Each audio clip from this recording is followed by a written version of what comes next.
I got like goosebumps hearing it. I was like, okay, I need to have this record. Yeah, Luke, Amsterdam Dance Event. How important do you think is this for the dance scene itself? Oh, it's very important. I think Amsterdam Dance Event grew in the last 3 years to the event to do business in the international dance scene. And you can see it like on the streets.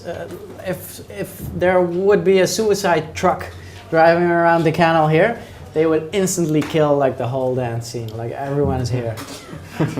That would be too bad. No ideas.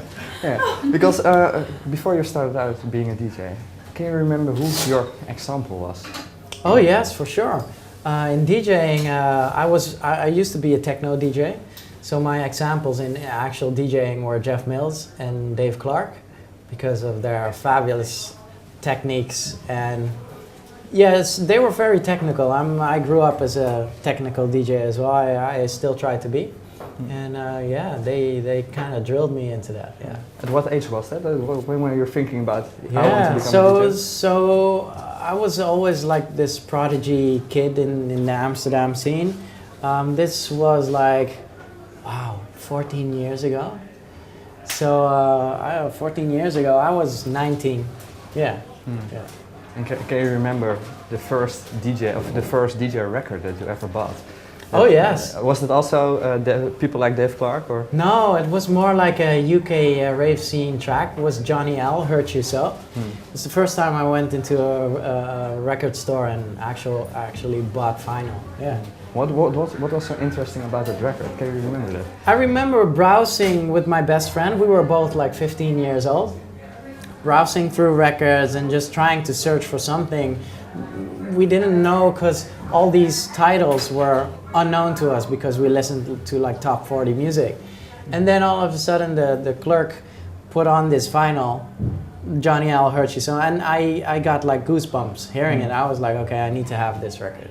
Okay. How must we see you with your friends back then, 14 years ago, in your sleeping room behind the computer, or yeah, because this is the same friend who showed me you could make music with an Amiga computer back in the day, and we really liked to party, and we were geeking out about electronic music, and the vinyls we actually didn't buy to DJ with, but we just wanted to have like underground shit. And yeah, so that's why we went to record shops and just used like the old vinyl player of our parents to listen to them. Was it more about making a statement towards your friends, like, I listen to underground shit, or? Yeah, maybe, yeah. Well, I think growing up with top 40 music, at one point you just want to have like, discover like what's more around. Like at one point you turn on a radio station, like an underground station, and you'll be like, wow, this is interesting music and I want to hear more, and where can I find it? And yeah, it's kind of that mind state. What are at this moment the underground things happening that you're really interested in, that you maybe can tip for us? Well, I'm a huge fan of a DJ called Gas Lamp Killer. He's doing some crazy underground shit. It's more like dubstep and everything, but his DJing is next level as well. Like very technically skilled, but also like very entertaining to watch, and a retarded choice of music. So that's like really interesting to me.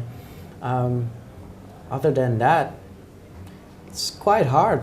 I am spinning a little bit of drum and bass now again. Okay.